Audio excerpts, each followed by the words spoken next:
শোনেন, আপনি কেন কথা বলছেন তো এখান থেকে উৎকাল ময়লা ফুটিয়ে আসে।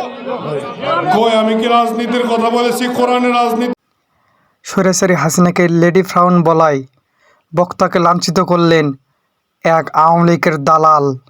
স্থানীয় সূত্রে জানা যায় সে একজন আওয়ামী লীগের কর্মী ছিলেন। 2025 সালে এসে যে এরকম পরিস্থিতির শিকার হতে হবে আগে জানতাম না। এরকম দালালের বিরুদ্ধে তীব্র প্রতিবাদ জানাই। বিস্তারিত দেখুন ভিডিওতে। বাংলার জমিন জামাত ইসলামের জমিন, বাংলার জমিন খেলাফত মজলিসের জমিন, বাংলার জমিন চরমনায়ের জমিন, বাংলার জমিন খান জাহান আলীর জমিন, বাংলার জমিন শহীদ তিতুমিরের জমিন, বাংলার জমিন ওলামা একরামের জমিন।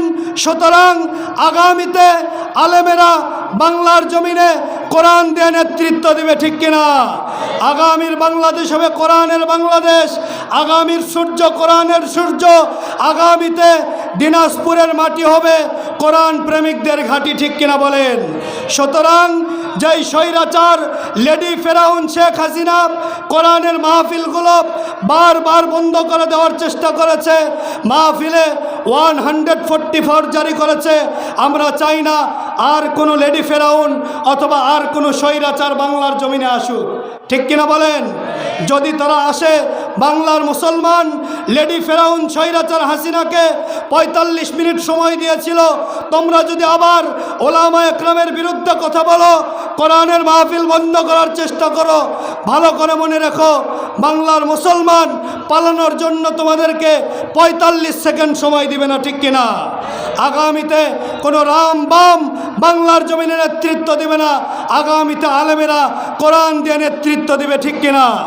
আগামীতে এই কোরআনটা সংসদে যাক, কোরআন দিয়ে বাংলার জমিনটা পরিচালিত হোক। এই মতের পক্ষে কি আপনারা একমত? রাজি আছেন কারা কারা?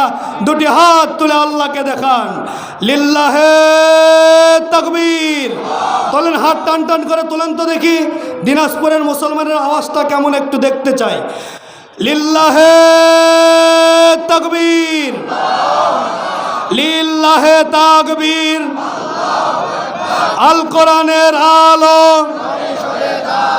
দুনিয়ার মুসলিম, কোরআন হাদিস যেখানে,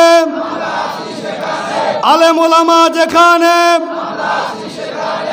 আজকের মাহফিল, দিনাজপুরের মাহফিল, ফুলবাড়ির মাহফিল, লিল্লাহে তাকবীর। মাশাআল্লাহ, কেবল আপনাদের আওয়াজ শুনে মনে হচ্ছে আপনারা দিনাজপুরের লোক।